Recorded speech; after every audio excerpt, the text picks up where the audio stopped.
Les experts qui ont tous mis leur pull de Noël pour ceux qui nous regardent sur europe1.fr. Alex Taylor pour l'Europe, Axel de Tarlet pour l'Écho, Alexandre Cara qui nous parle politique et Anne Le Gall qui innove. Bonjour à tous. Bonjour Thomas.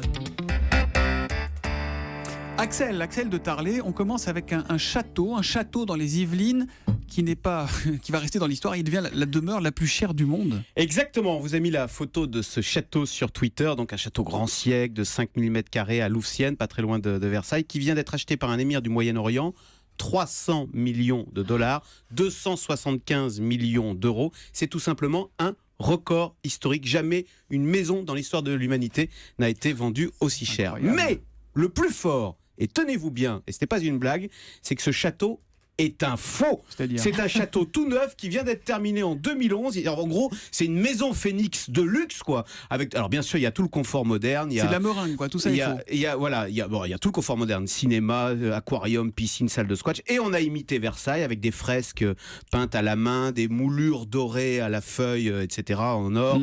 Il y a évidemment dans les jardins, on a imité les jardins le nôtre à type Versailles, quoi. Voilà. Donc ça fait 275 millions d'euros pour du kitsch, non Oui, mais écoutez, c'est pas grave. Le propriétaire, l'émir, dans son château de Louvciennes, juste à côté de Versailles, on est à 10 km, il va avoir l'impression de vivre comme Louis XIV. Et c'est grâce à ce supplément d'âme, finalement, que cet émir a accepté de payer cette maison, 300 millions de dollars.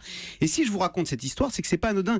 Au fond, cette histoire, c'est le ressort de toute notre industrie du luxe qui s'appuie sur le patrimoine de l'histoire de France, sur cet art de vivre à la française, pour vendre plus cher. Un autre exemple, quand les Chinois rachètent le vin de Bourgogne, le Gevrey-Chambertin, 8 millions d'euros, pourquoi le payent-ils si cher ?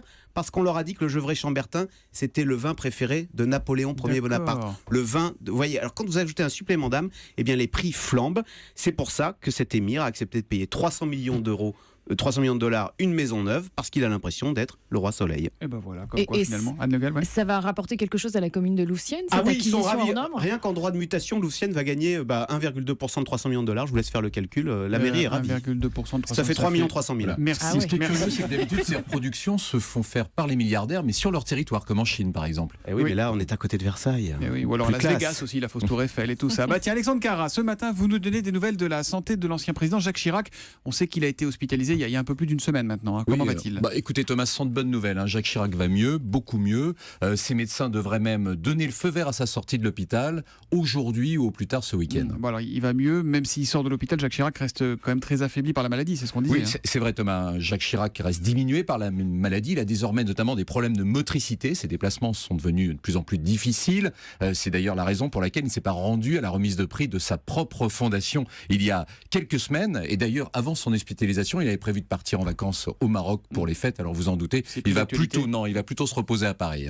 Il a dû être très entouré, on imagine, dans ces moments un peu compliqués. Oui Thomas, mais c'est bien sûr comme toujours sa fille Claude Chirac qui a veillé avec attention sur lui. Bien sûr, ses plus proches, Jean-Louis Debré ou François Baroin, ont été très présents. Et puis de l'Élysée, François Hollande, dont on connaît les affinités avec l'ancien président, a pris des nouvelles presque quotidiennement par l'intermédiaire du médecin personnel de Jacques Chirac, le professeur Lyoncan. Et après son hospitalisation, il va retrouver sa vie d'avant ? C'est en tout cas ce qu'espèrent ses proches. Vous savez que notamment l'ancien président affectionne de se rendre là aussi quotidiennement à son bureau. Il va tous les jours à son bureau. Oui, dans le 7e à Paris. Alors ça sera aussi pas pour tout de suite. Là, c'est surtout du repos qu'il va falloir d'ici la fin de l'année. Voilà, donc Jacques Chirac qui devrait sortir de l'hôpital, donc vous dites avant ce week-end. Oui, normalement. Aujourd'hui, peut-être demain.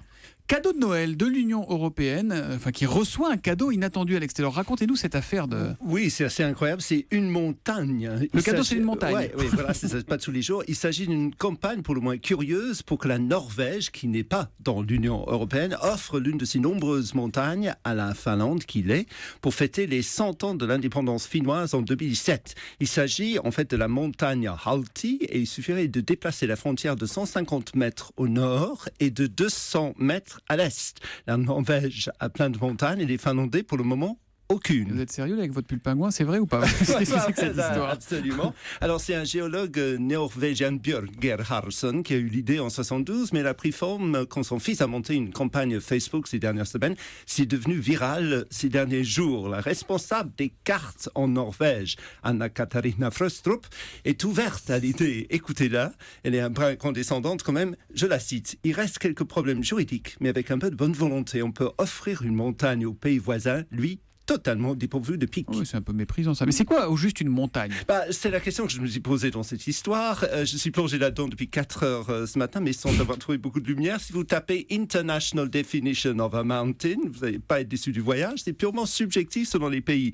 Par exemple, la Rousse, une forme topographique de relief positif avec un pic identifiable. Mais il n'y a aucune mesure, par exemple, il n'y a pas de taille minimale. Non, c'est ça.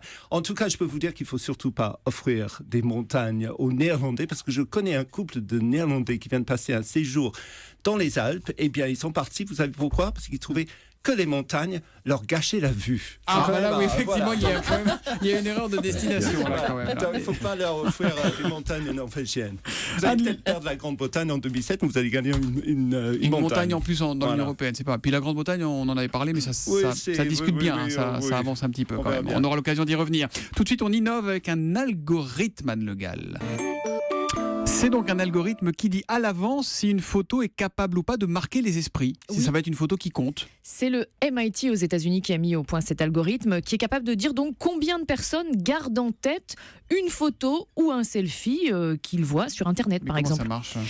Alors le système a été entraîné en fait à partir d'une base de 60 000 photos évaluées par 5 000 personnes. Il a été entraîné à reconnaître les visages, les postures, les expressions, les décors qui frappent l'esprit en général. Et ensuite, le système établit des comparaisons avec les nouvelles photos qu'on lui présente. Et alors, vous avez testé ? Ah ben oui, ça se fait en ligne. Le programme s'appelle la même démo. Et donc, je vous annonce, donc j'ai testé des photos de vous.